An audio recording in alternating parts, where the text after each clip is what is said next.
Are you managing? Yeah, it's nothing really. A loose wire. I can make some tea if you'd care for some. No, thanks, love. It's gone 5. I'll be home soon. If you're sure.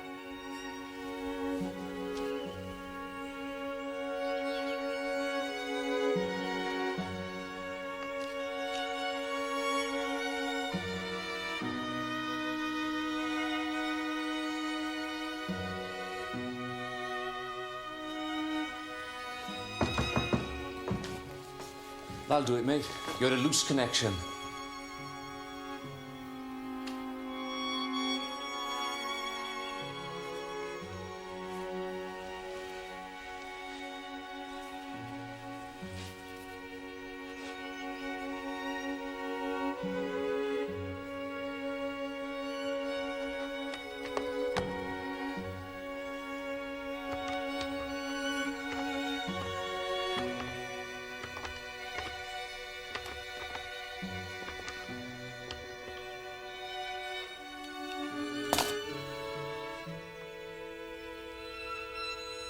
Susan, I'm not disturbing you, am I? Good. I'm sorry, darling, but the phone's been out all day, you see. I've just had it repaired. Yes, I'm fine. How's the work coming? Good, I'm glad. Yes, now listen, I'd better let you get on with it. And good luck with the lecture. I miss you. Goodbye.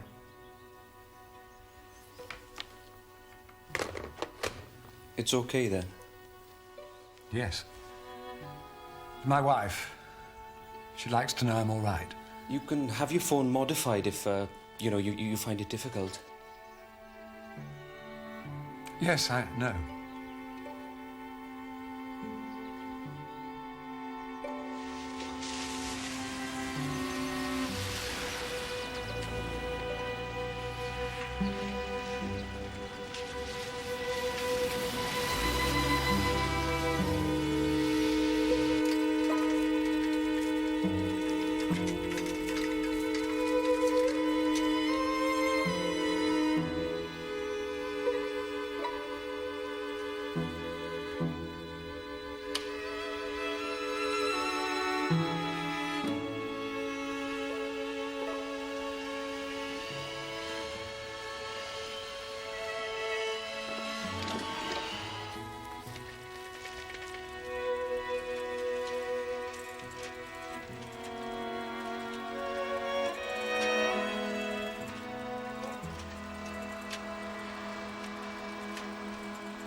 Thames Valley Police, can I help you? Hi, John. Can I have the address, please? Can you have a look at this roster for me, please, Sarge? In the morning, eh? Sergeant Lewis. What now, man? I should have been out of here half an hour ago. It's a shooting, Sarge.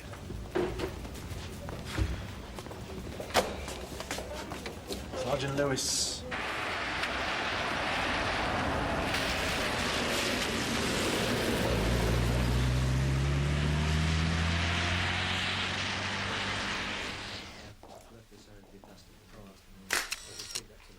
Can we open the curtains, Sergeant? What, are you mad? My flasher's gone. Where's his spare, for God's sake? He's back at the station waiting for repair.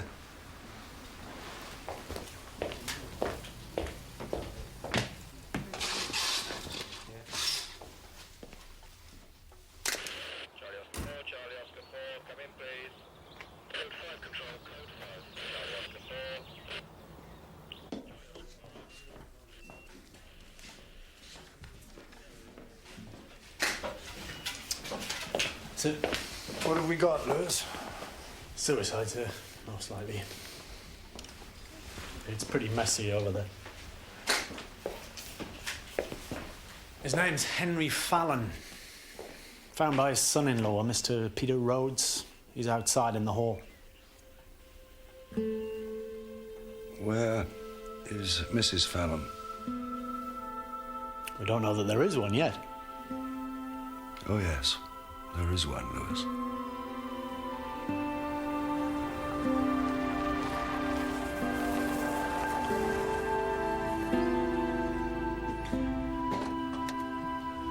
Can you tell us why you were here, sir? I had a 6 o'clock appointment. What was the appointment about? Well, it's difficult to be precise, Sergeant. It was business. My father-in-law helped me set up my antique shop, you see. Only when I arrived, I found him like that. You got here at 6 o'clock. Oh, yes. Henry was a stickler for punctuality. Do you have any idea where Mrs. Fallon is, sir? London. Well, she lives there. No, she lives here. She lectures occasionally at London University. She has a flat she uses. I'm afraid I don't know the number. The university, no. What about Mrs. Fallon's brother? Would he know? William? Yes, I'm sure he would. Why don't you go and ask him, Lewis? I can see to Mr. Rhodes. Right, sir. Take the London road, turn off for Whatlington. It's called Byers Hall. You'll see it on the left, about a mile on. Could I have a word, sir? Couldn't we just phone, sir? Only the wife's got a knitting bee coming over tonight, and I'm supposed to be taking the kids to the pictures. It's hellish inconvenient, I know, Sergeant, but since we are dealing with a violent death, I thought the personal touch would be more appropriate. Right, sir. Near Whatlington. And if you can spare the time, see if you can get anything out of the pathologist. Yes, sir. When did you last see your father-in-law, Mr. Rhodes, before this evening? Last night, here. How did he seem to you? Henry was a difficult man to read. I thought he was all right. And his disability, when did that happen? It's a neurological disorder, Chief Inspector. He'd been ill for a while. Over 2 years. And the gun? You've seen it before? Once or twice. He usually kept it in a drawer. Do you know the family, Chief Inspector?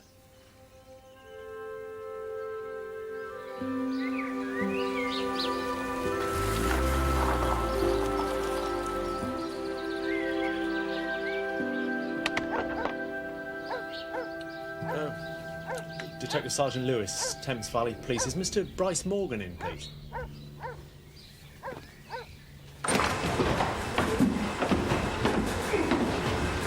It's a body for the constabulary, Master William.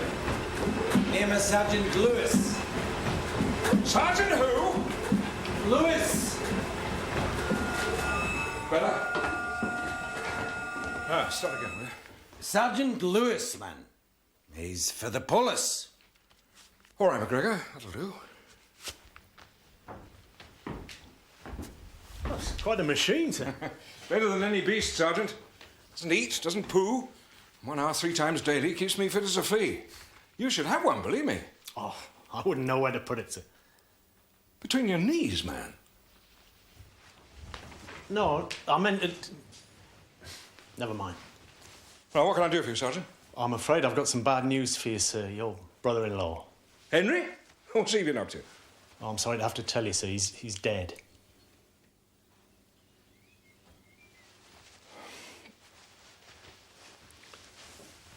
I see. Oh, we were expecting it, of course, but the medic said another year at least. I don't understand, sir. He wasn't a well man, Sergeant. But Mr. Fallon was found shot, sir. Shot? Or was it an accident or what? I'm afraid it's too early to say what it was. But you've seen him, surely? I'm sorry, sir.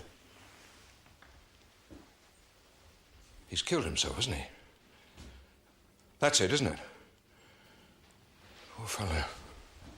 The thing is, sir, we haven't been able to contact Mrs. Fallon yet. No, Susie's in London, Sergeant. I must go there at once. I must fetch her home. Gregor? Gregor? Gregor!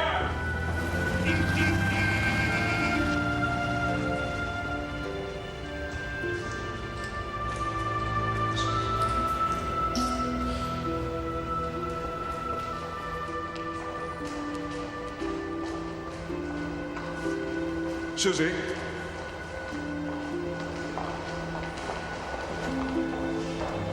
I didn't mean to disturb you, Susie. I fear I have some very rotten news.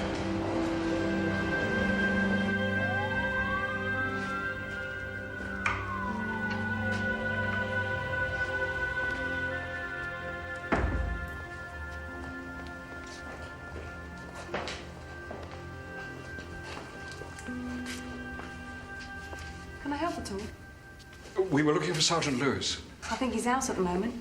Can anyone else help? That's all right, Constable. Morse? Steady, huh? Can you get us a glass of water, Charlie? Come on. Yeah, sure, straight away. Let's get her over here. It's going to be all right. Lewis, go and sit, Susie. Oh, please, we can do it fast. Just some water. I'll be all right. You really don't look at all well, Susie. You had a shock. Here's your water, madam. Thanks. Really terrible shock. Sip the water, please.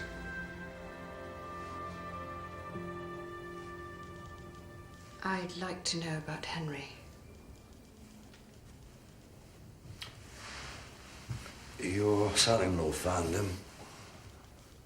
It still has to be confirmed, but it seems he may have taken his own life. Did you have any reason to believe that he might... His illness would have left him completely helpless long before he died. I suppose we both knew he'd never let that happen. When did you last speak to Henry? He called me in London. It was just after 5. I'd spent the day at the flat working. Did he say anything that might suggest his intentions? He was very brief. I had the impression there was someone in the room with him. He just had the phone repaired. He didn't say anything much. Only that he was fine. I think you should go home now, Susan. Got it, sir. Had to drag the poor bloke out of a dinner party.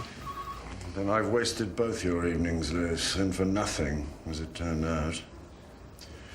William Bryce Morgan just brought Mrs. Fallon in. Yeah, I just saw it. She had no difficulty accepting it was suicide, Lewis. She said she'd been expecting it. Well, that's about it then, sir. The test showed traces of lead and gunpowder on Fallon's hand. You haven't said how you know them, sir, the Fallons? Henry Fallon was a Don when I was at Oxford. Law. He was quite brilliant. What about Mrs. Fallon?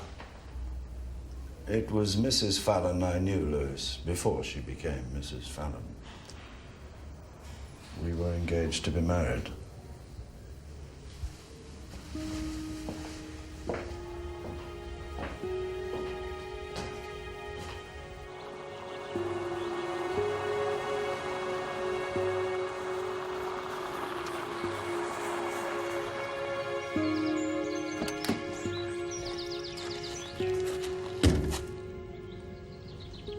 Hello.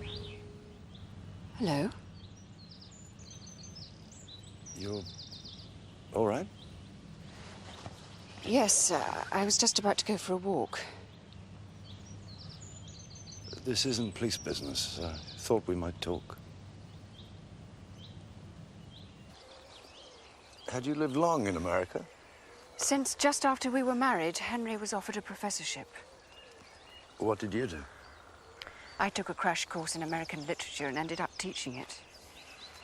When Henry's illness was diagnosed, we came home to England. He wanted the peace and quiet. That must have been a very difficult time for you. In the beginning, yes. You can adjust to the prospect of loss. It's when it comes suddenly. We had a daughter, you know, Henrietta, and a grandson, Paul. They both died in a car accident 2.5 years ago. Yes, I read about it. I'm very sorry.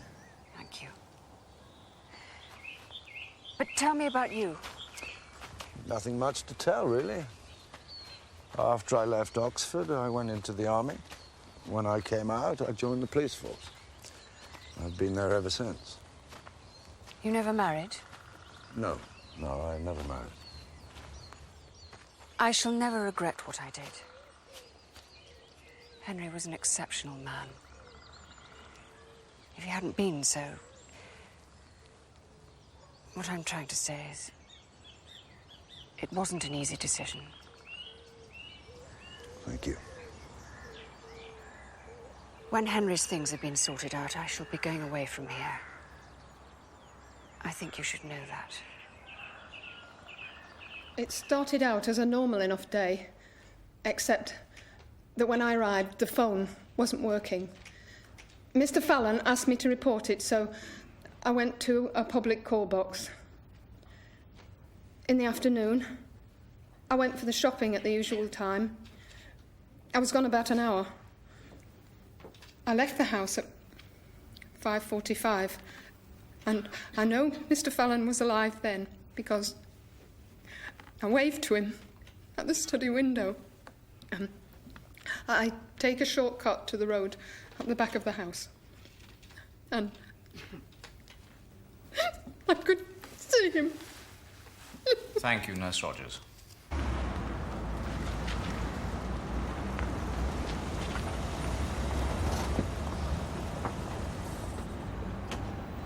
We were very, very happy. Henry loved America. He loved his work. We were happier than any couple had a right to be. Would you describe, Mrs. Fallon, if you could, your husband's state of mind immediately prior to his death? He was finding his physical disability almost impossible to tolerate. But he knew it would not stop there. The thought of being mentally incapacitated horrified him. Thank you, Mrs. Fallon. I'll see you outside. I would now like the pathologist in charge of the post-mortem examination to take the stand and present his findings. I swear that the evidence I shall give shall be the truth, the whole truth, and nothing but the truth.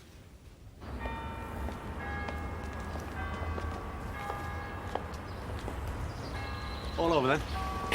Suicide? There was never any doubt, was it? I suppose not. Still very hard on Mrs. Fallon, though. Excuse me, Lewis. Susan?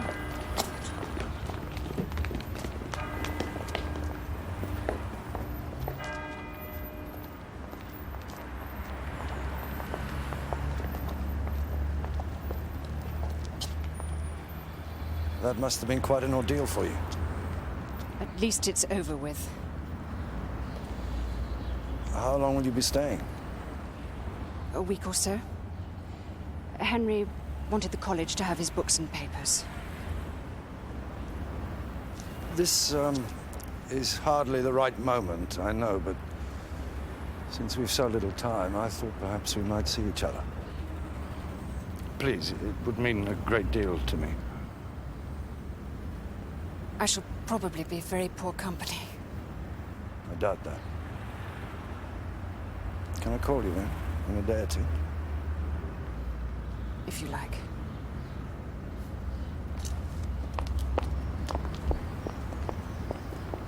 You know, it kind of explains things, eh? Losing a woman like that, I think I might have turned a bit sour myself. Sorry, Lewis. What did you say? Nothing, sir. I made a bad joke, that's all. Shall we go? No, you go. You go. I'll walk, I think.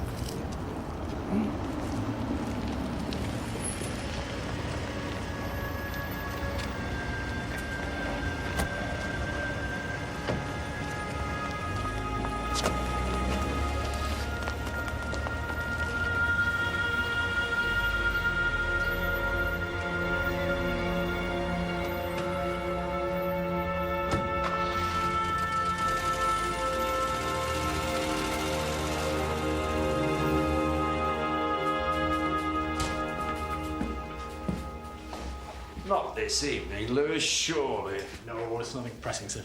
Some of Dr. John Marriott wants us to call round and see him. Did you know him? Well, I do and I don't. I know I've heard of him, but I can't place where.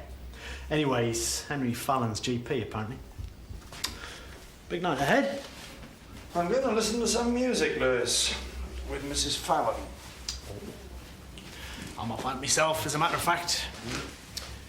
Make up for the knitting bee debacle. Salim's Indian restaurant just opened up. I'm a steak and baked spud man myself, but Mrs. Lewis likes to live on the culinary edge, as it were. Well, I hope you and Mrs. Lewis have a fine time, Sergeant. Thank you, sir. You too.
It was very moving. You sound surprised. Wasn't Schubert a favourite of yours? No, it's surprising finding I'm still receptive to it. I'm sorry, I'm being morbid. No. We need to mourn. Perhaps even feel guilty about having survived our loved ones. But you mustn't punish yourself, Susan. Life must go on. I think that's what I'm trying to say, yes. Henry's GP, Marriott?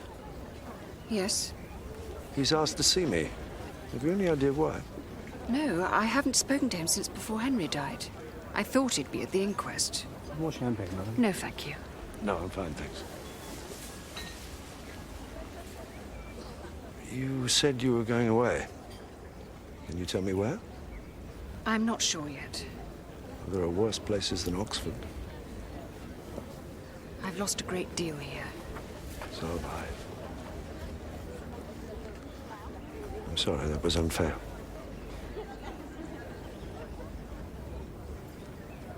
Did you hate me? When I left you? Hate you?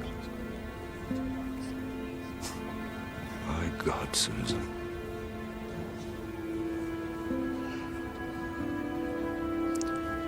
Would you like to go?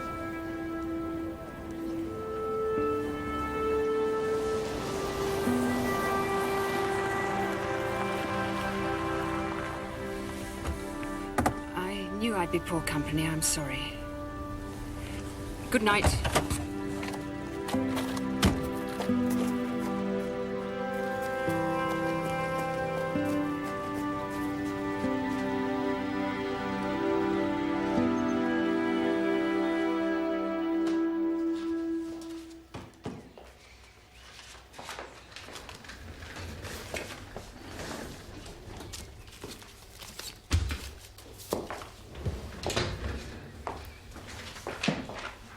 Is your husband likely to be much longer, Mrs. Marriott? He's with his last patient now, Chief Inspector. Certainly gives them plenty of time. My husband wages a one-man war against sickness, Sergeant. Could you fix Mr. Hall with an appointment for next week, thanks, Helen? Chief Inspector Morse. Yes. Sorry to have kept you. Do you want to come through? Thanks.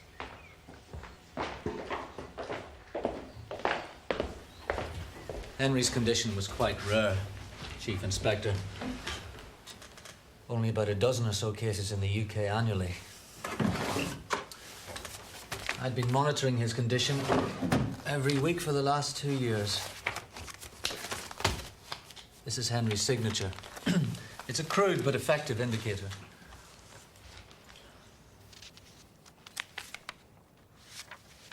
You can see the degeneration is quite marked.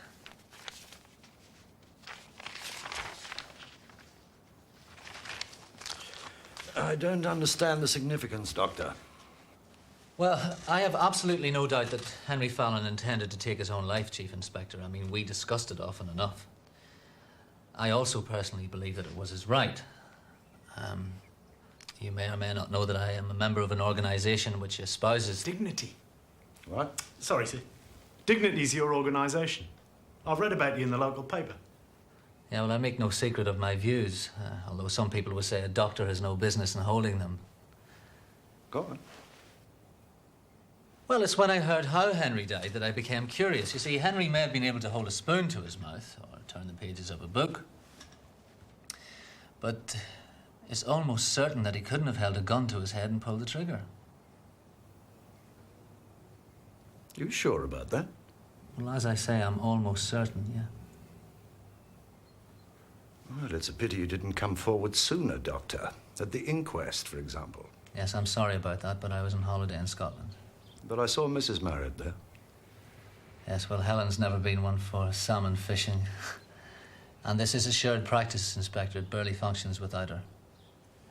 This information could have serious implications, Doctor. Yes, I realise that, but I felt it was my responsibility to make my views known. I'd like our own medical people to have a look at this material, if you don't mind. Certainly, Chief Inspector, but I would like it back. I hope in due course to interest some of the medical journals with my findings, so I'd be interested to hear what your colleagues think of my efforts. So will I, Doctor, believe me. Thank you. Bye-bye.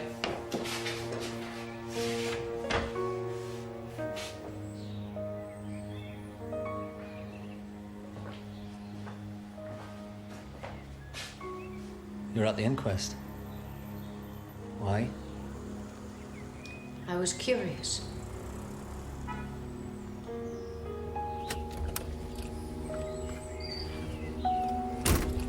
Where the hell does that leave us? It leaves us looking like bloody fools, Lewis. But where does it leave Peter Rhodes?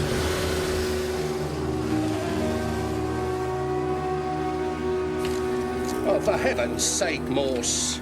You said it was suicide. The coroner said it was suicide. And now some GP comes down from Ben Nevis waving a few sheets of A4 and everything's up in the air. Sir. I'm not saying we should turn a blind eye, but isn't it all a bit tenuous? What do our people think? Well, the pathologist had the material since last night. We're seeing him later today. We're not going to look good, Morse, are we? Not good at all. I'm lunching with the chief constable, for God's sake. If I ever get there, what am I supposed to tell him? That our suicide isn't a suicide after all, and we are now embarked on a full-blown murder investigation? It'll hardly be that, sir. If it is murder, there's only one suspect.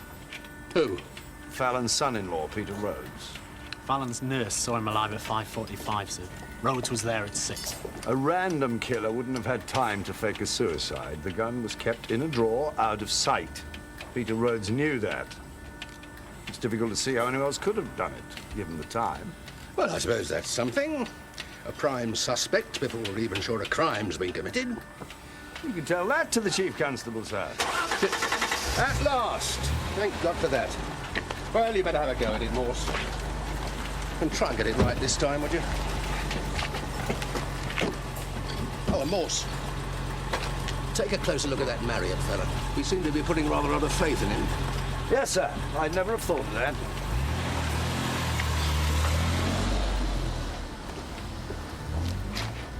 I fancy we spoiled his lunch. Heaven forbid, Lewis.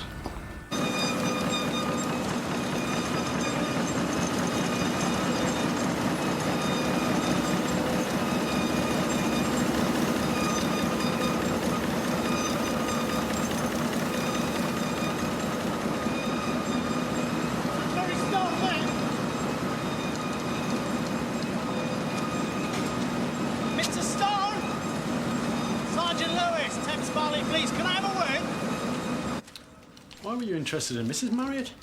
I wasn't. Nah, she reckons she'd been a bit of a model or something. Thought it might have been a nice angle. The beauty and Dr. Death, you know. Dug around, came up with that lot. Yeah, so what's all this about then? Oh, we might have to call him as a witness in a trial that's coming up. We don't want any surprises. Phew, fat chance. No, he's clean, Sergeant. I was after the euthanasia thing. I was told he could say what he liked so long as he didn't practice what he preached. What did you think of him? No, nice, polite. Nothing too much trouble. Bit of a creep, really. Yeah, I know what you mean. Good-looking woman. Ain't she just?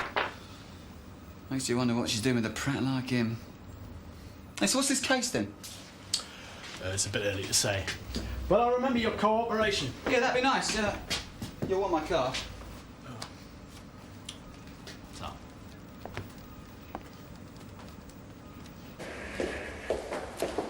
What did he say? He said if Marriott's records are correct, Fallon couldn't have killed himself. How about you? Well, try as I'm sure he did, the journalist couldn't lay a glove on Marriott. What are you being conned, Lewis? I don't know, sir. What I can't figure out is why Rhodes called us. If he killed Fallon, why not just leave and let someone else find the body? Well, maybe he's cleverer than that.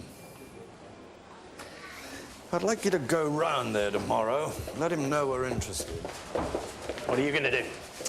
I suppose I shall have to talk to Mrs. Fallon.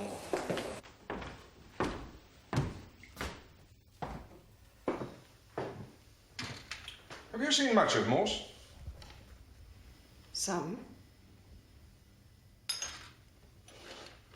I always liked him, you know. Good man in a crisis. That was my impression. Has he changed much? Essentially, I mean. No, I don't think he has. Well, then. I'm afraid it's too late for that. Nonsense. Women are meant to be on their own, Susie. Never have been, never will be. And what about men? Chaps are a different class of being, altogether so. Much better equipped to cope with the privations of the solitary life. It's not easy, I can tell you, but what I thought was, well, Sunday lunch. Why don't I get McGregor to look out a couple of extra nose bags, and you and Morse can join me here for a feed? Perhaps. We'll see.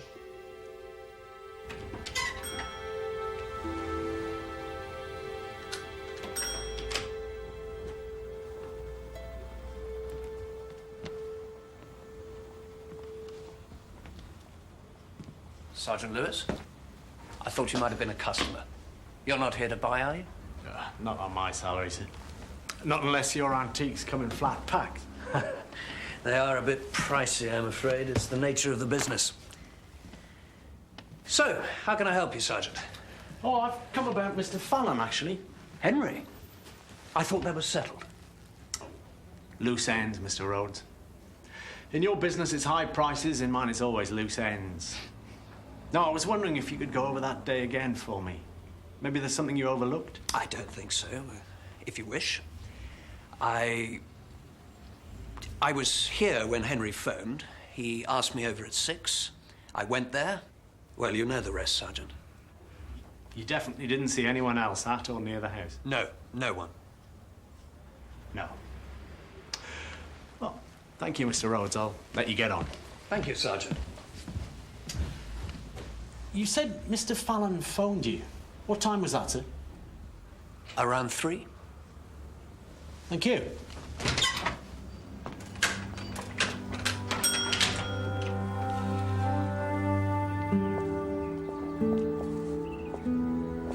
Something troubling you? No, it was nothing. What did you want to talk to me about? Nothing. Just an excuse to get you out. Good. Tell me, did you see Dr. Marriott? What did he say? He just wanted to talk about Henry. Tell us about his illness. I think he was upset at having missed the inquest. He's a very serious young man. Very committed. Have you known him long? He was Henrietta's GP. They were great friends. He delivered Paul. When we came back to Oxford, it seemed natural for him to look after Henry. Losing Henrietta and Paul must have been a terrible blow. And for Peter Rhodes, too. His life was in ruins when we got back. He was an alcoholic. Henry paid for him to stay in a private clinic and helped him start his business. Saved his life, really. Was Henry a partner in the business? Well, I'm not sure what arrangement they had. I preferred to stay out of money matters and leave them to Henry. Why should that interest you? Curiosity becomes something of a habit with policemen. Rogers.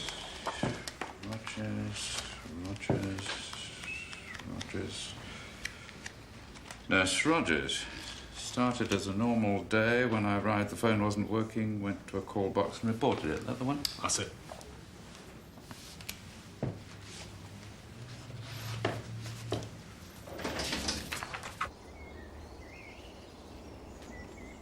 Won't you get into hot water for this? You're supposed to be working. I'm a detective. Detectives think, mainly. Today, I choose to do my thinking lying down.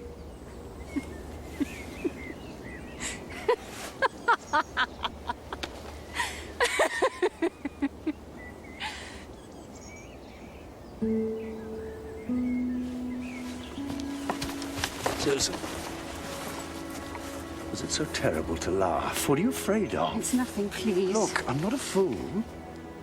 I know what Henry meant to you. Haven't I hurt you enough? Can't you see what might happen?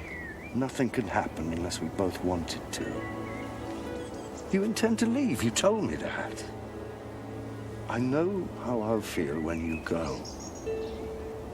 If that's the price I've got to pay for seeing you now, then so be it. I have no right to expect that of you. And I have the right to make that choice.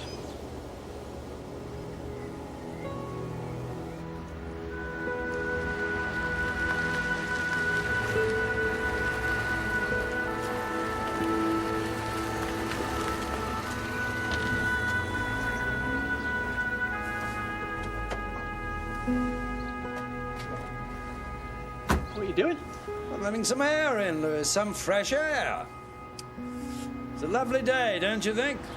Getting lovelier by the minute. He's been lying, sir. Rhodes. Mrs. Fallon told you her husband called just after 5 to test the line. Yes. And the nurse says the phone was out of order when she arrived in the morning. Rhodes is claiming that Fallon called him at 3 o'clock to ask him over. But how could he, sir? We know Fallon couldn't have left the house to make a call. And if there was no call, what was Rhodes doing there?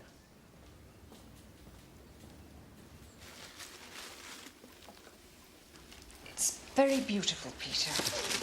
When I saw it, I thought it might cheer you up a little. It has done. Thank you.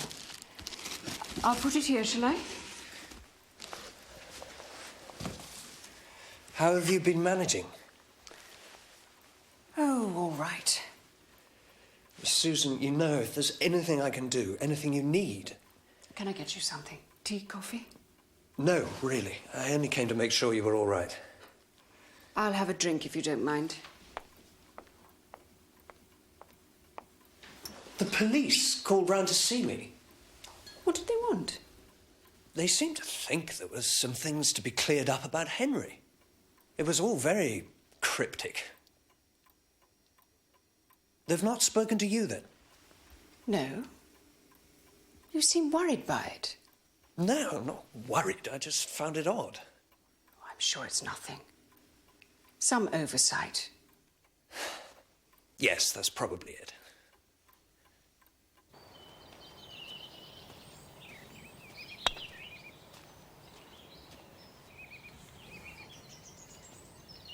Not bad.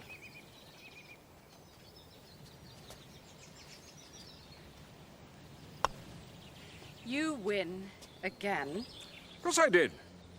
Croquet's a game of the bonds, Susie. Cerebral, if you will. Today, you seem to be lacking in concentration.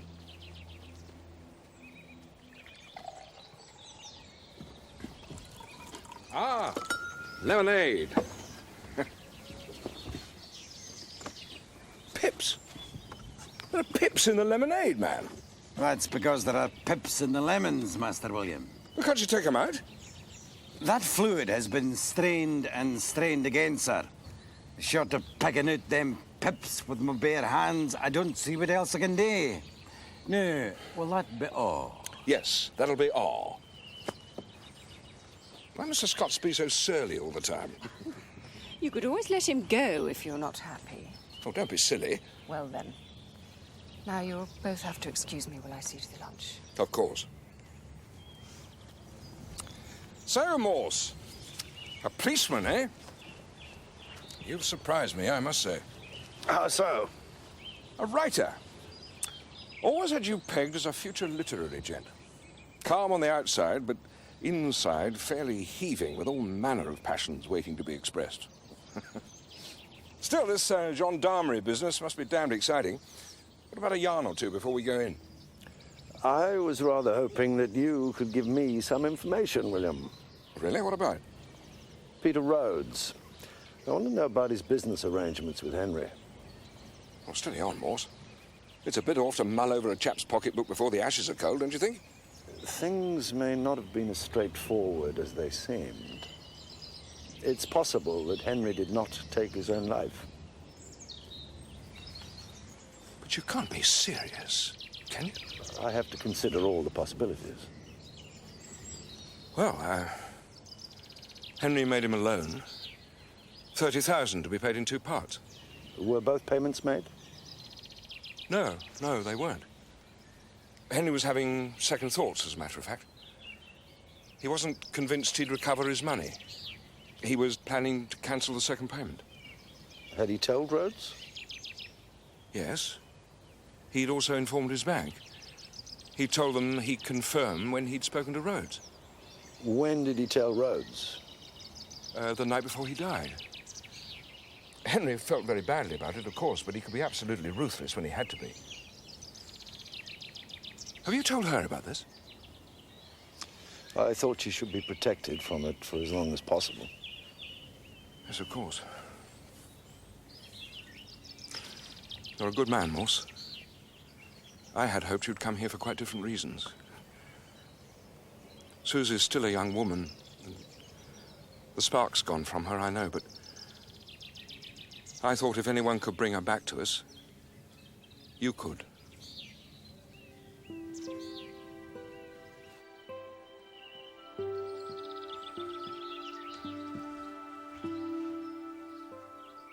Young Morse. I've seen worse.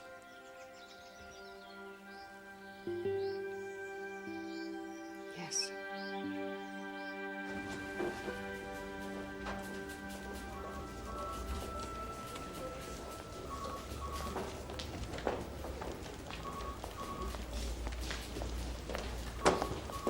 Mr. Rhodes.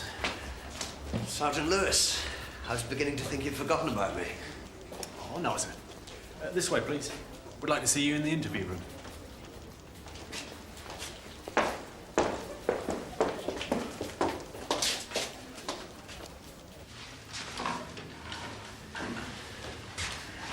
This is all very portentous, Chief Inspector. What's it about?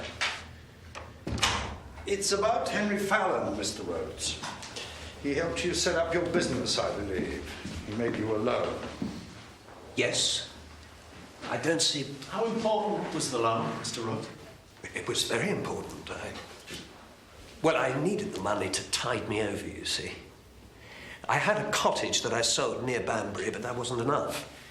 I needed Henry's support till I could break even. You met with Hένρι Φάλον on the night before he died, sir? Yes. What was the meeting about? About business. About the law? Yes. Look, what about the loan, Mr. Rhodes? What? Well, it was to be made in 2 payments. Henry said he was very happy with the business, there'd be no problems with the second payment. He was going to speak to his bank on the following Monday. He said that? You sure, Mr. Rhodes? Of course I'm sure. Mr. Fallon told William Bryce Morgan that he was going to cancel the second payment. He told him he'd informed you of his intentions. Well, that's nonsense. Are you saying William is lying? No. No, I'm saying he's mistaken. And Mr. Fallon's bank? Are they mistaken too, sir? What? Mr. Fallon informed his bank that he was going to cancel the second payment. No. Why were you at the Fallon house? I told you, Henry called me. At 3 o'clock? Yes. Where did he call you from, Mr. Rhodes?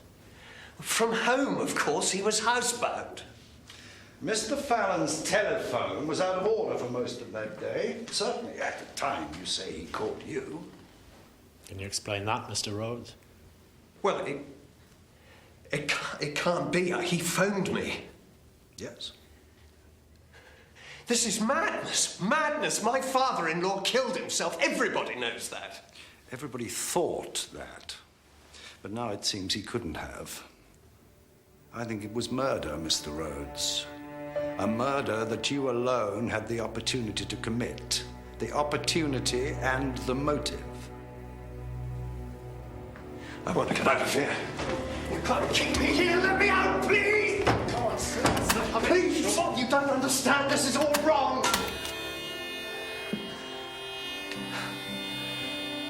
Mr. Rhodes, this interview is being recorded.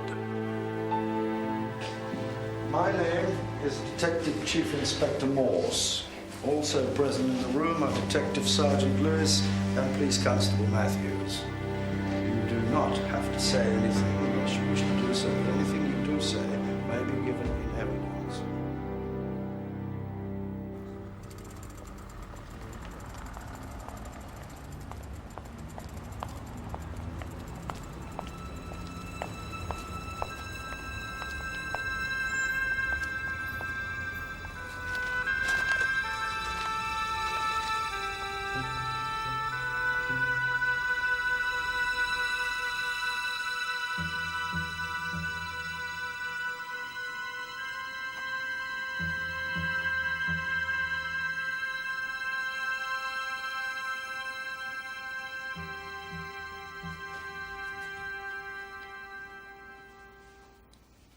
Great.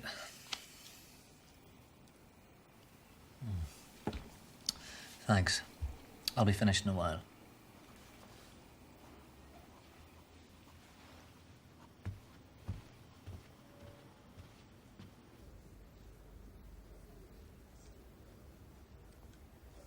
I'm very grateful to you for coming, Susan. I'm not sure what good I can do, Peter. You can tell them that it's not true. Peter. You must know that I couldn't harm Henry. You must. I owed everything to him. My health, the business. The police know that, Peter. Then why should I kill him? I don't know. They say you lied about the phone call and about the loan. But it's the truth, Susan. Peter, I tried to call home myself, and I couldn't get through. You have to help me. You have to get me out of here. They'll believe you. You're his wife. They'll listen to you. Please, there's nothing I can do. Surely you believe me? Please. The interview is over, Mr. Rhodes. Susan? I'm sorry. Susan, I'm innocent, for God's sake! He shot himself. The man was a bloody cripple. Why should he want to live? Susan! Take it easy, sir.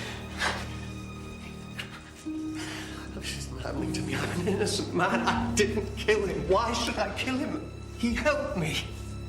I'm innocent. Do you understand? Do you understand? We've got to get started. Have you got those house calls sorted out, Helen? Not too bad. Not to mention it, is that it? Pretend it isn't happening. I gave the police the facts, Helen. I didn't know where it was going to lead. You won't be too unhappy if the facts put Peter in jail. No, not if he's guilty, and the police think that he is.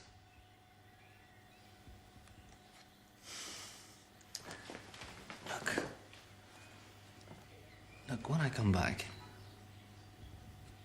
why don't we go out for the evening, eh? Out. With this going on, I'm in no mood for celebration, I assure you. Okay. You'd be quite wrong to gloat, you know.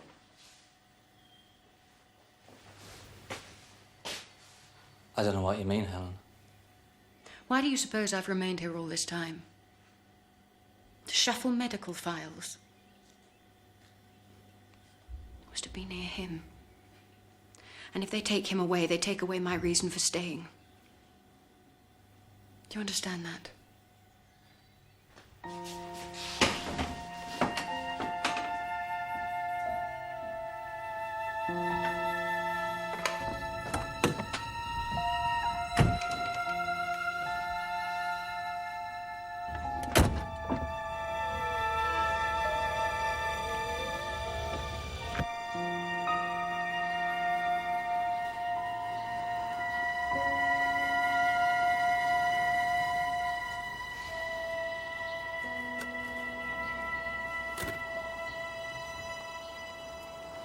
Mrs. Marriott? Sorry if I kept you waiting. No, thank you for coming.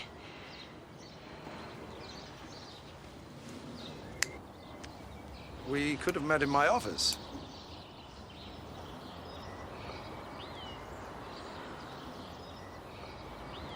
I'm sorry. That's all right. I'm used to people staring. A childhood accident. Remember the 5th of November, you know. As to our venue, this is less public. Anyway, I like it here. I visit the church while my husband ministers to the sick.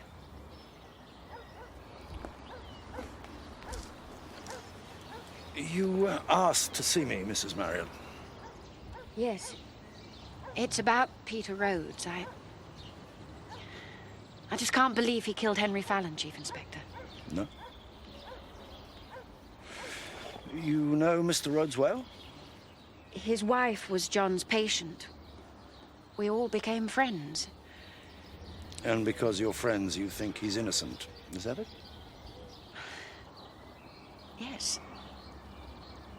I mean, if you know someone, surely you can tell him. I'm afraid you can't. But he couldn't do it, I tell you.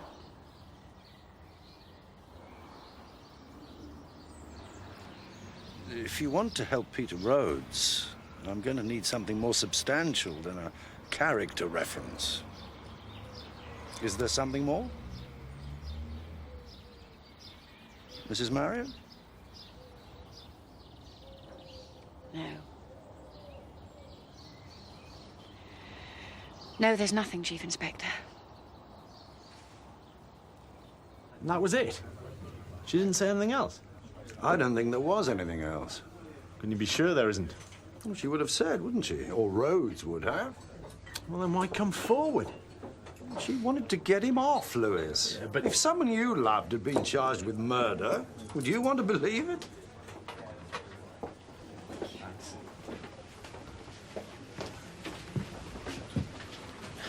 But Rhodes, you'd need to have seen him in the interview room.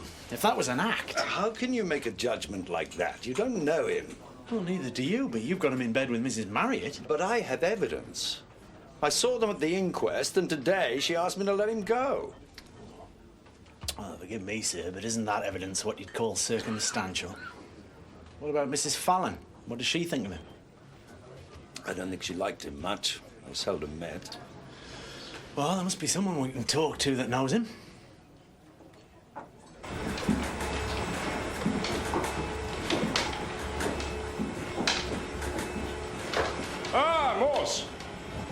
do you think about it? Impressive, eh? What can I say? You could tell the truth and say he looks a damn fool. 10 miles at the canter, and I haven't left the room. Care to try her? I don't think so. Oh. Duty call, is it? I always thought Rhodes was a bit of a bad hat. Could never understand what a girl would see in him. Henrietta, especially. She lived here while she was at Oxford, by the way. I grew very fond of her. When did she meet Rhodes? Difficult to be precise. Suffice it to say, she stayed on in Oxford after graduation and married him soon after that. Do you know if he was faithful to her? You've been busy, Morse. No. The fellow had great difficulty keeping his pants on, quite frankly. Almost from the off, there were stories about his philandering. One affair, well, it looked set to wreck the marriage. Do you know who the woman was, sir? No idea. As it happened, Henrietta and the child were killed before things came to a head. Now, there's a mystery for you, Morse. 3 a.m. on the road from Banbury, nobody knew why. Well, they had a cottage in Banbury, didn't they? But at that time in the a.m., Sergeant, and with the child? Well, what did Rhodes think? He didn't know what to think. He was at home in Oxford. He'd had a skinful. Woke up to find himself a widower. I have to admit it affected him rather badly. Took to the source in a major way. Is that all, Morse? Yes, thank you. And if you'll excuse me, I must go. Meeting Susie at the solicitor's. Goodbye. Why didn't Rhodes know what his wife and child were doing out, Lewis? Maybe they'd had a row or something. Do you think Mrs. Marriott was the woman, sir? Do you? Good chance, I suppose. But adultery's a long way from murder, surely. We've shown motive and opportunity, Lewis. And we've no other suspect. Oh, we haven't looked for one, have we? With good reason. The timescale doesn't allow for one. What if someone else got into the house? How? Well, the nurse said she used a shortcut, didn't she, at the back of the house? If she used one, someone else could have. Well, it's all very straightforward, Mrs. Fallon. There are two beneficiaries. Your husband's estate amounted to £175,000, gross, that is, of which your brother William is to receive £50,000, while the remainder is to go to an organisation known as Dignity, so that it might continue to campaign for the individual's right to a dignified death. But that can't be. Well, it's outrageous. He wouldn't have left her penniless. There's no mistake, Mr. Bryce Morgan, I assure you. Well, then you shall have the 50,000, Susie. She shall damn well have that. Now, where do I sign? Come on. Please, William, if it's what Henry wanted. Thank you. Susie? It's just not on, is it, Lewis? The distance is too great. Someone going to the house this way would have passed the nurse, making her way down. And if we assume he managed that, the chances are that Rhodes would have seen him making his way back. No, he wouldn't. The curtains were drawn. I had to open them myself. You did what? At the scene of a crime? No, hang on a minute, will you, sir? The curtains were open when the nurse left. They had to be. She said she waved to Fallon at the window. Why would Rhodes have closed them? He didn't try to get away, and even if he had done, nobody could have seen him. What if someone else was in the house? They've killed Fallon, and they see Rhodes arrive. There's only this way out, and they'd have had to close the curtains or be seen. We'd like you to take us through it again, Mr. Rhodes. I told you, he called me at 3. He asked me to go over at 6. I went. I found him dead. What were your first impressions on entering the room? I didn't have any. I wasn't expecting to find what I did. Think, Mr. Rhodes. It was dark. I don't know. It was 6 o'clock. The curtains were closed, I think. I'm not sure. I think he's telling the truth. I don't think he closed the curtain. What about the phone call, Lewis? We know that's a lie, yet he persists with it. What if the call was made? How? Well, maybe the nurse was wrong about what time the phone went off. So the nurse is lying too. Why don't I phone the exchange? See what sort of repair records they keep. I could pay them a visit in the morning. Why not?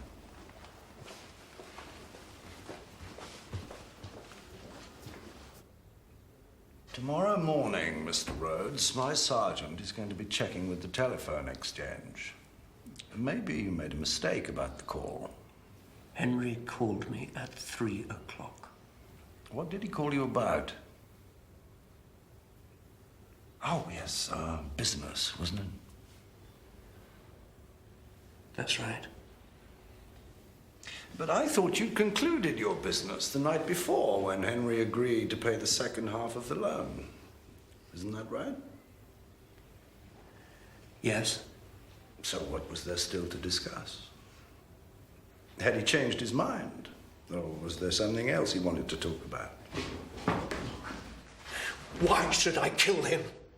I was a bloody drunk and he took care of me. I'd lost everything, my wife and child.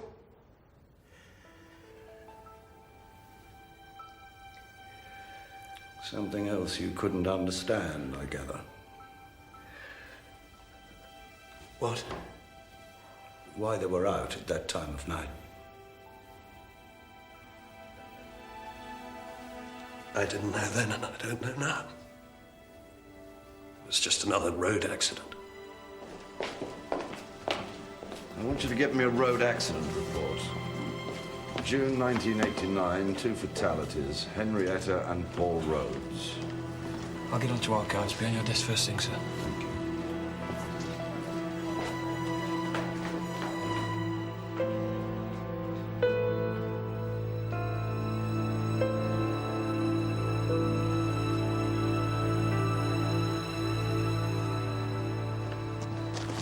Dr. Marriott. Mr. Stone. I hear your organisation's just coming to a bundle, Doctor. Could you say anything about that? Not my organisation, Mr. Stone. We're just a group of individuals who share a common belief. But this dosh, Doctor, you'll use it to spread your ideas. Couldn't you use it to help the sick? Shouldn't you be saving a life, Doctor? When I can, yeah. Oh, well, you can. That's good. I like it. Can I quote you on that, Doctor? It's either that or I make something up, only I doubt I can match your subtlety.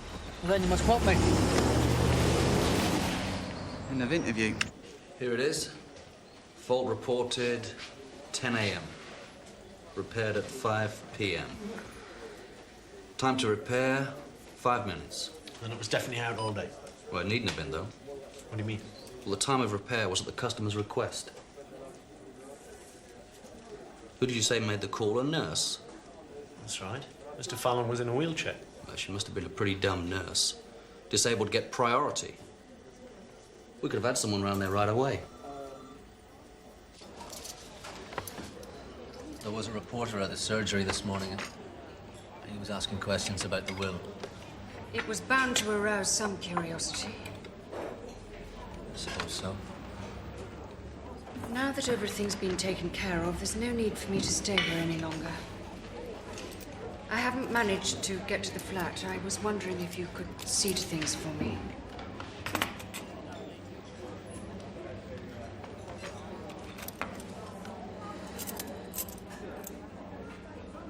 Susan. I shall leave tomorrow, I think.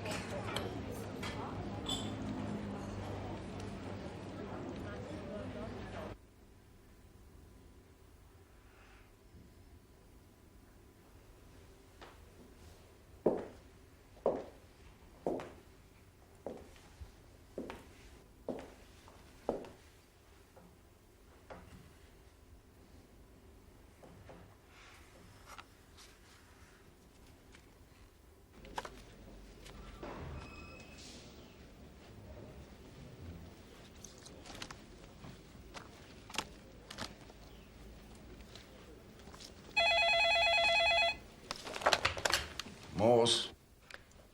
It's Susan. I wondered if I could see you tonight. Of course. What would you like to do? Dinner? I thought we could meet at your place. If you like. Yes, I know where that is. I'll see you this evening. Goodbye.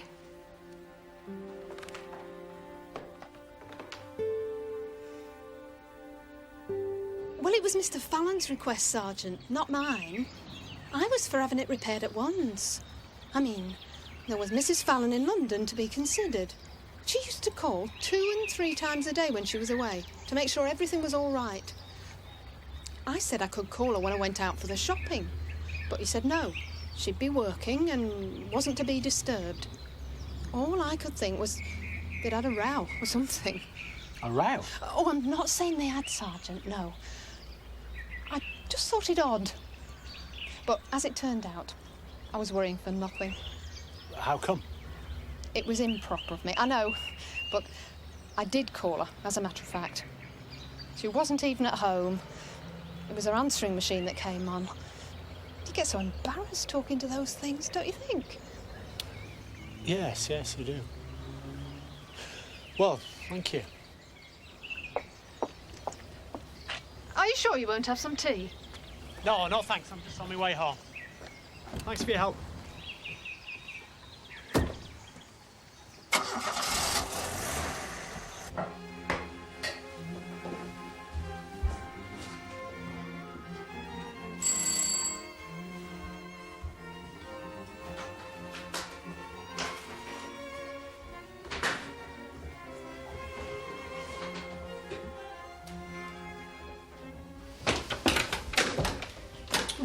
Yes. Come in. Thank you, sir. The telephone repair people have confirmed that the phone was off all day, sir. And it was Fallon himself requested the engineer come at 5. Then why the hell does Rhodes go on with his claim? There's something else, sir. What's that? Oh, I'm sorry, sir. If I'd known you were having company, I could have let this wait.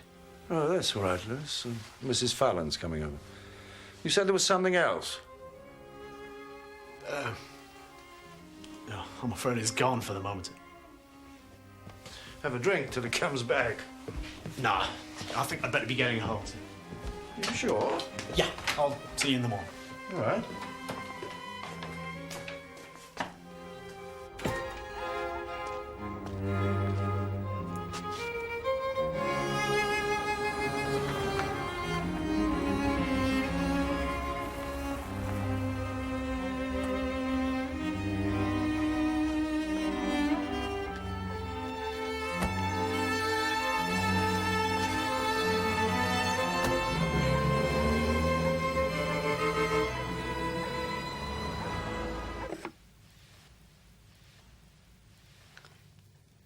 I like the flat. Thank you. I've heard it said that every house is a precise commentary on its owner. Do you think that's true? Well, it's an interesting theory, I suppose. I've never thought about it. I can't imagine what this place has to say about me. Oh, a sturdy self-sufficiency, a certain contentment. Well, then I'd have to say the theory is somewhat suspect. You're probably right. Well, no, might be something in it. Anyway, I'm glad you like it. I'm not sure you'll be able to say the same about the food. I still think we should have gone out. It's not too late. I can call... No, I wanted us to meet here. My house... Well, it's not appropriate at all, you see. It's too full of other memories. I must sound awful saying these things, I know, but it's been so long and I'm so horribly out of touch. I feel like some silly schoolgirl.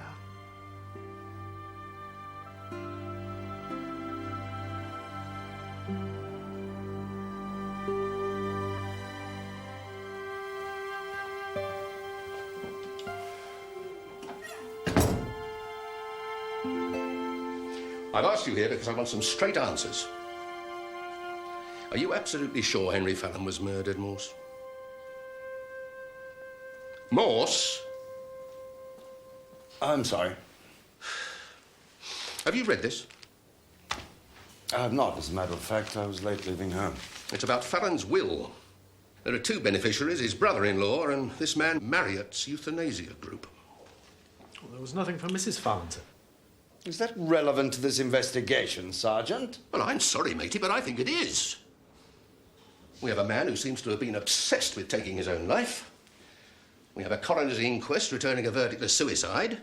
And we are building a case for a murder charge. On the evidence of a man who scores 125,000 in the will. Not him, his organisation. Well, do we know that? I mean, what exactly is the man's connection with it? Well, we know he's a spokesman for it, sir. But according to the local papers, it's all above board.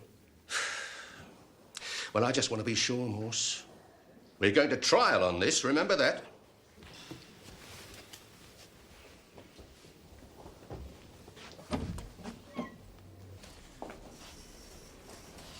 What the hell is wrong with the man?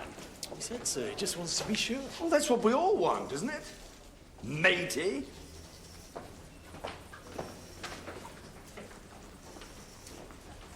Lewis?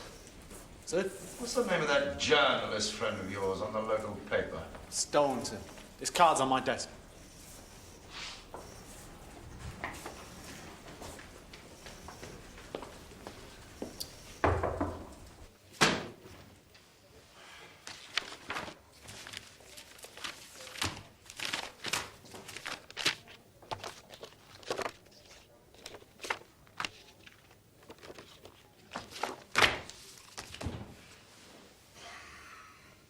Am I to take it you think Rhodes is innocent, Sergeant? I think there's a good chance, sir. And that what, Mrs. Fallon killed her husband? No, she couldn't have, sir. He called her just after 5. She couldn't have made it from London to Oxford in time to kill him. Well, why this request, then? They're supposed to be such a devoted couple, sir. But that doesn't stand up, does it? He cut her out of his will. On the day he died, he refused to have the phone repaired early, when the chances were she'd be trying to contact him. Well, I'm bound to say they're hardly the actions of a loving husband. Well, maybe he had good reason, sir. I mean, why did she lie about being at the London flat for the whole day? When the nurse called, she wasn't at home. And what's the most common reason for married people lying about their whereabouts, sir? Well, you think she may have a fancy man or something? Why not? She hasn't been slow to get reacquainted with Chief Inspector Morse, has she, sir? No, right. The doctors gave Fallon another year. If she was seeing someone, maybe he got impatient. He probably visited the flat at some time. There could be a photograph there, or letters, maybe a name and address. What about Morse? He's never going to see it, sir. He's too close. You heard what he said when I asked about the will. Well, he'll have to know eventually. Only if I'm right, sir. You're due for a day's leave, aren't you, Sergeant?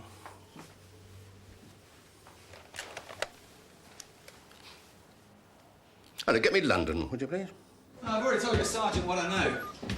I need to establish Marriott's exact relationship with the euthanasia group. He's a spokesman. Does he benefit personally from the bequest? Well, put it this way. I wouldn't go checking the flights to Marbella. No, we're dealing with a man of principle. Yeah, but let me know if there's anything I missed.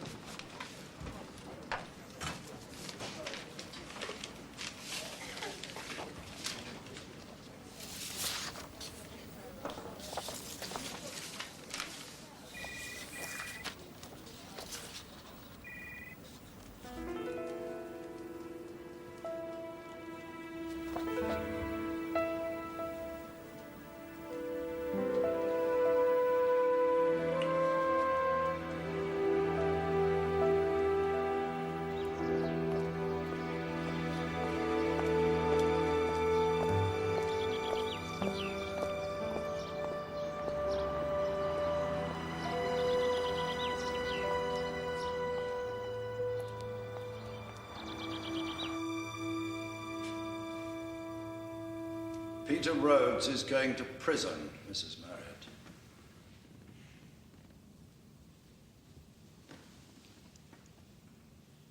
I've told you, Chief Inspector. He's innocent. You must think us very stupid, Mrs. Marriott. What do you mean? You love Peter Rhodes, don't you? Yes. And you expect us to believe you have it in your power to clear him, but you choose not to. What kind of a woman would that make you, Mrs. Marriott? A selfish one, Chief Inspector.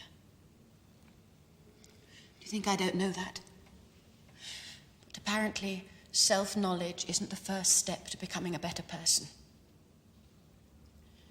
Because while I want to help Peter, God knows I do, I haven't quite got the guts. For what? What are you afraid of? Shame. Just that. Shame? No, no. No, that won't do, Mrs. Marriott. Not from you. You can believe what you like, Chief Inspector. I believe Peter Rhodes is guilty. No. I don't think you know anything. You're wrong. We've got the right man. He just happens to be someone you care for. Isn't that it? But true to character, you're prepared to set your need for him above the demands of justice. That's what this is all about, isn't it? He's as guilty as hell, and you don't give a damn. No. Goodbye, Mrs. Marriott. He's innocent. Shame, Mrs. Marriott. You? I know about you. You betrayed your husband because you couldn't have first call on his time. Yes. The action of a greedy, grasping woman. Wouldn't you agree? Yes. Is that why you come here, Mrs. Marriott? For some sort of tawdry absolution? You have no right to ridicule me. But absolution for what? Adultery? Stealing another woman's husband? We loved each other. Stealing an innocent child's father? Is that your great shame, Mrs. Marriott? Or is it the truth about the accident that killed them? Is that what you're ashamed of, Mrs. Marriott? What? Remember, the 5th of November. That was no childhood accident, was it, Mrs. Marriott?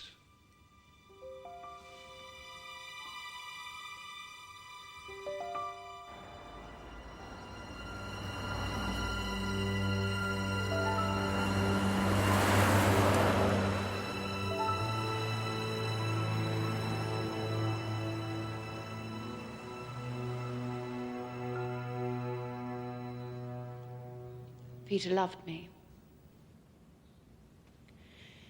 He said he'd leave his wife and child for me. He kept putting it off. One night we were at his cottage. We'd both been drinking. Pete had had rather a lot. He'd passed out. The phone rang and I answered it. It was Henrietta.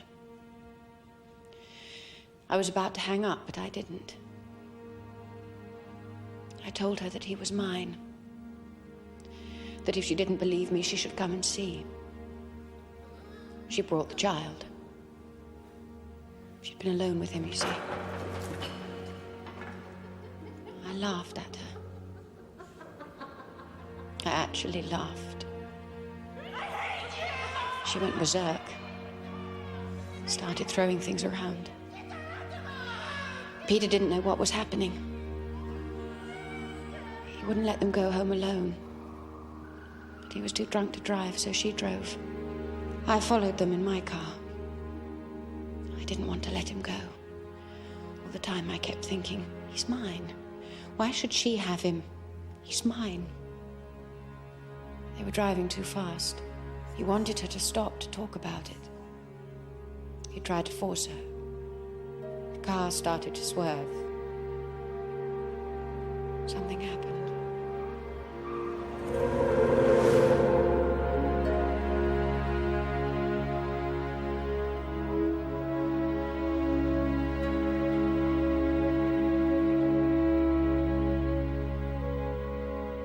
Everything was so quiet. Then I saw Peter.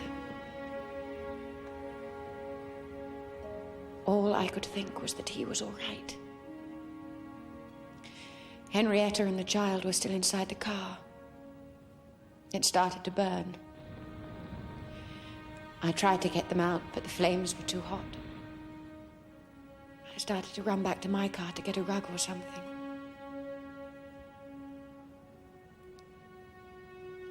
There was an explosion. Peter started screaming. Over and over and over.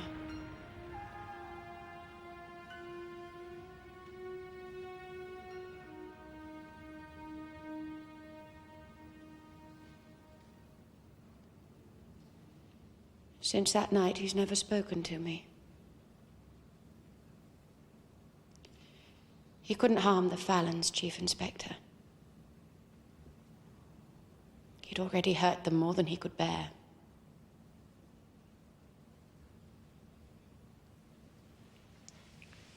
Who else knew about the accident, Mrs. Marriott?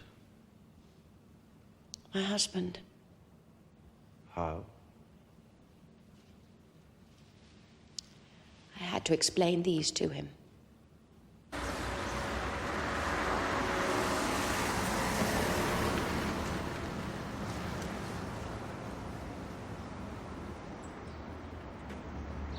Sergeant Lewis. That's right. I've had a word with the caretaker, sir. If you can be as quick as you can. That's great. Wait here, will you? Yes, sir. I won't be long, mate.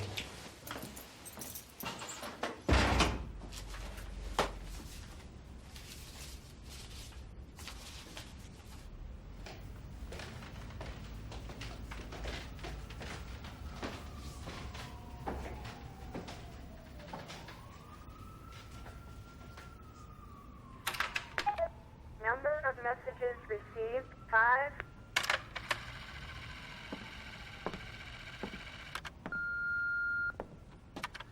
John Carver, Mrs. Fallon.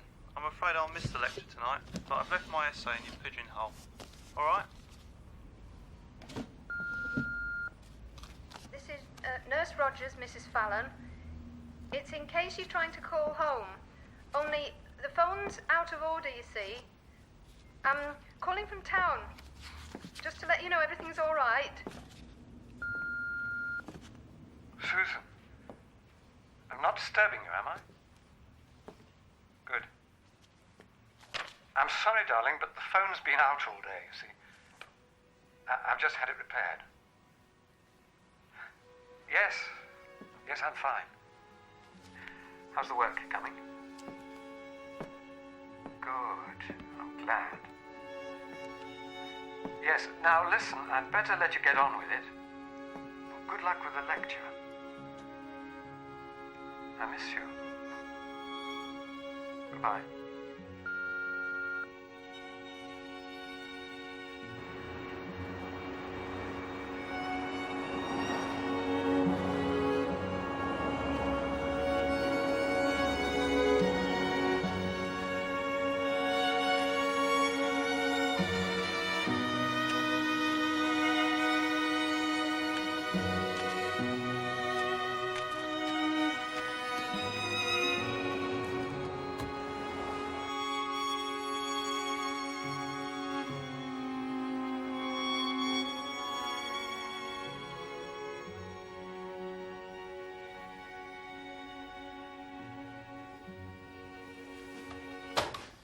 Hello, Lewis. Where have you been?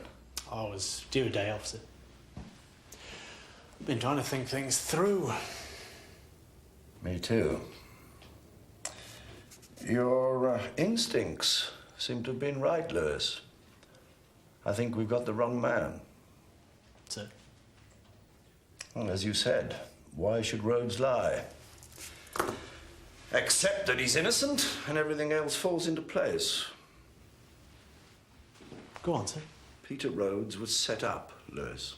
The phone call, the loan, everything.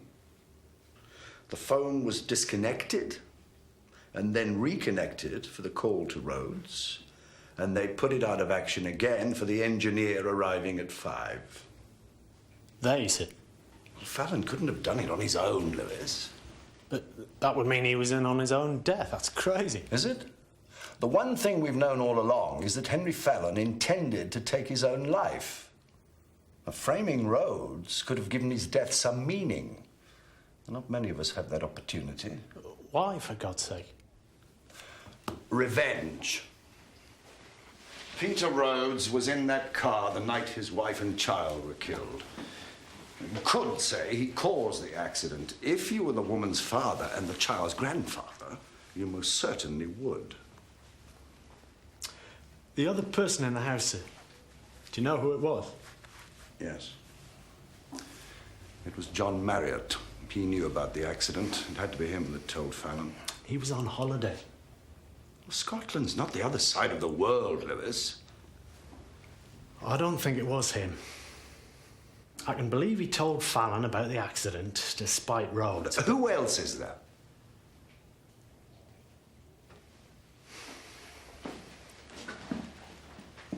What about Mrs. Fallon, sir? She'll have to be told, of course. I'm going there now. Do you think that's wise, sir? She'll have to know now, Lewis. Do you suppose I'm happy about that? No, sir.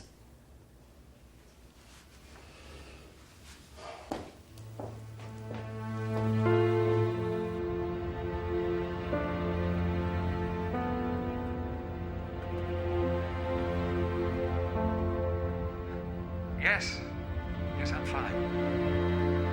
How's the work coming? Good. I'm glad. Yes, now listen, I'd better let you get on with it. Good luck with the lecture. I miss you.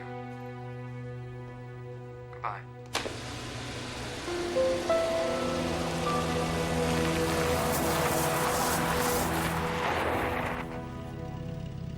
Of all the bloody times.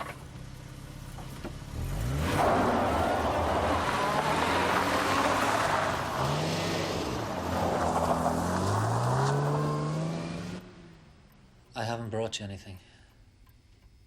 We never thought you would. What? Henry was a very perceptive man, John.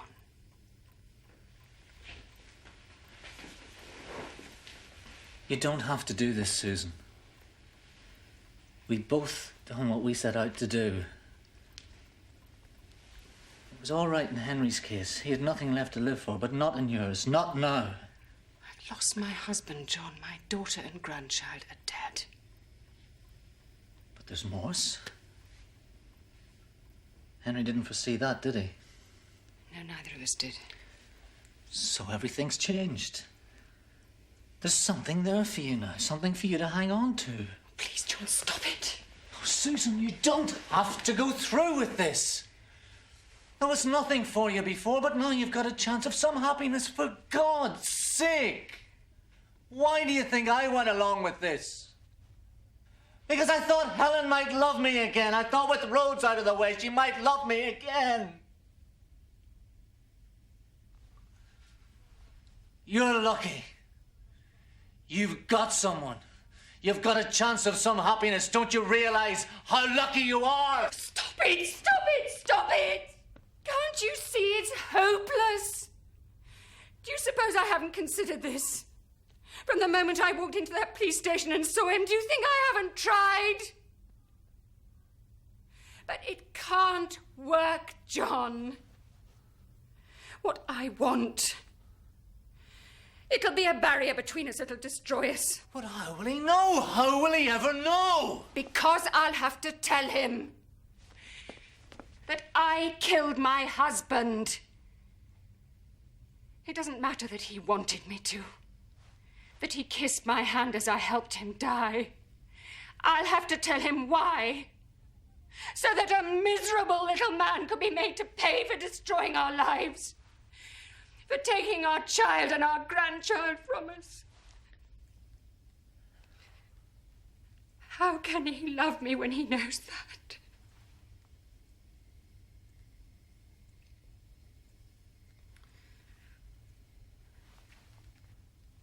You're asking me to break my promise to Henry.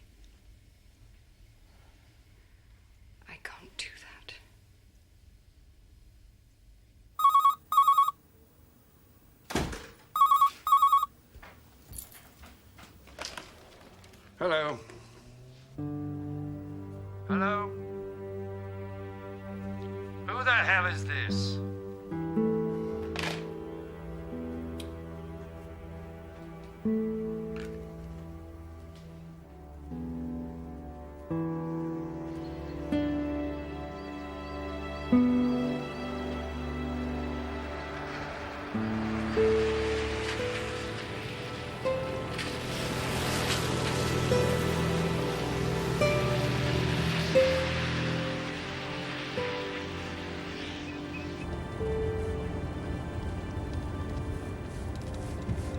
Look, sir, if you'd like me to tell her.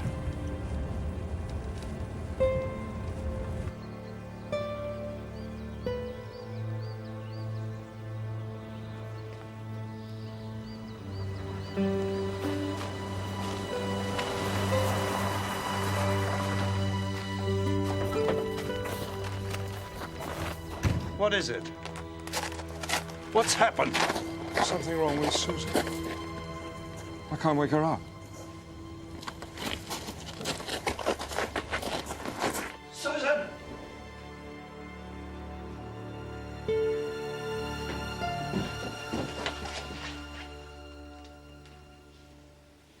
No. Please, God, no. Susan.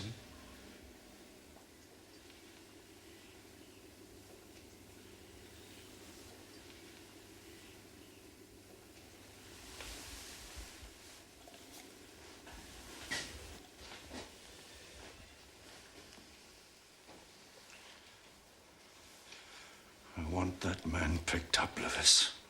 I want it done now. So you're not thinking... For God's sake, Lewis, please!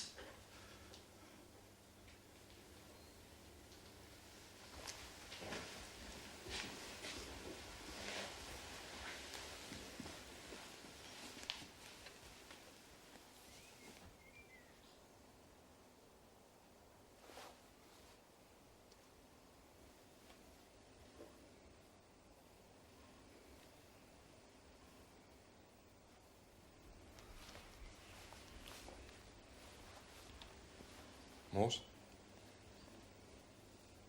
Is Susie dead? Morse?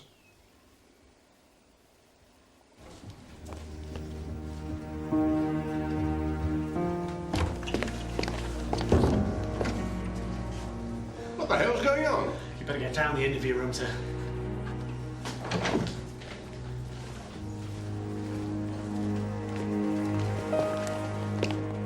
Morse?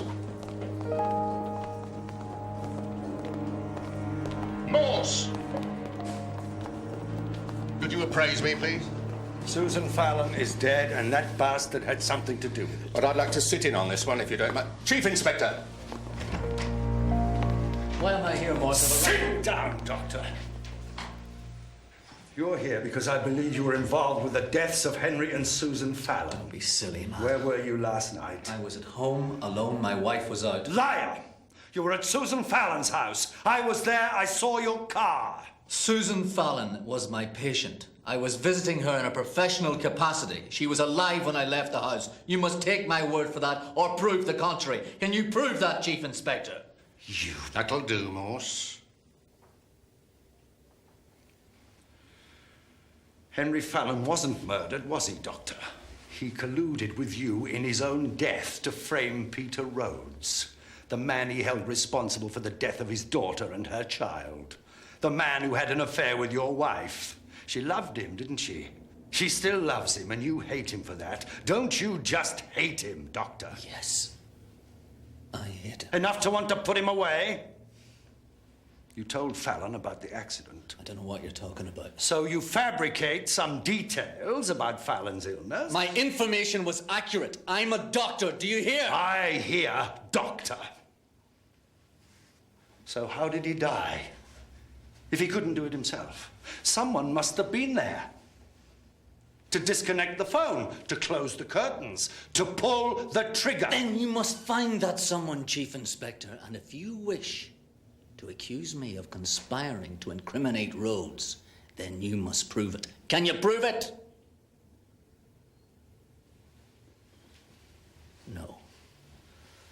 I thought not.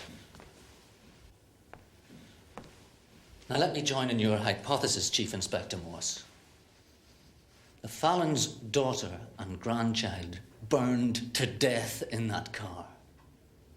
Now, if you were right, I, for one, would not blame Henry for taking revenge. And speaking for myself, purely hypothetically, if I was asked to participate in such a plan, I'd jump at the chance. What about Susan? Well, all I can say, Chief Inspector, is that in all my life, I never met a couple such as they. It came of no surprise to me that she couldn't go on without him. You knew that. And you did nothing to stop her. I said...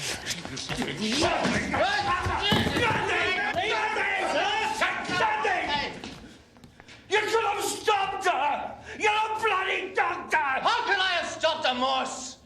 If she couldn't live for you, why would she listen to me?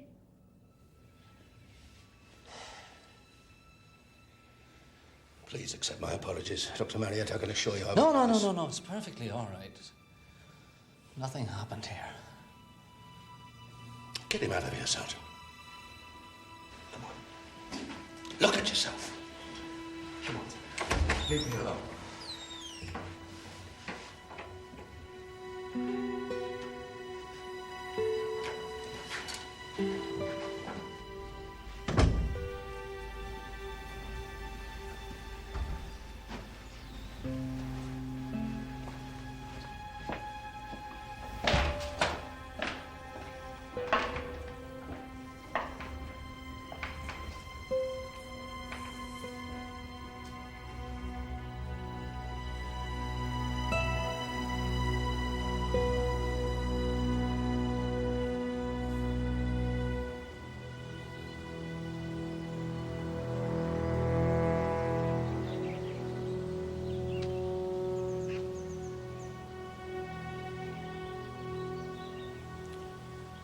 Morning, sir.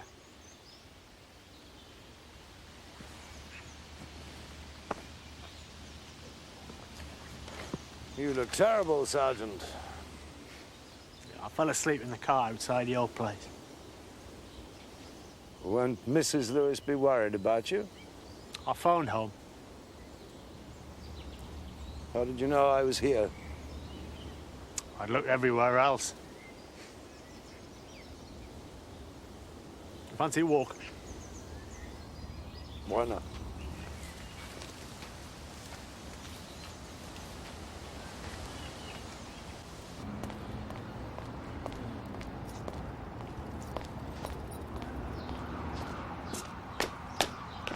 I'm really sorry about Mrs. Fallon.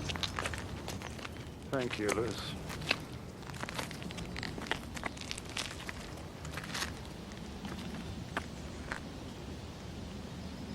What have they done with Marriott? Let him go. What else could we do? It had to be him, Lewis. We can never prove that, sir. What was it that was done, anyway? Assisting a suicide? In the office, when I said it was him, you seemed to have some doubts. Well, who did you think it was? Well, I thought it might have been Williamson. William? Lewis.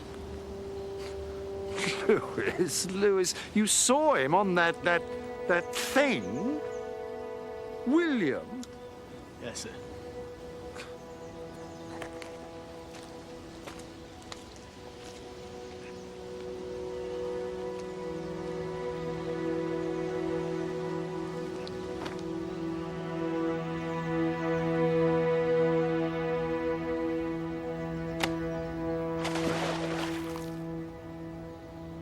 Lewis?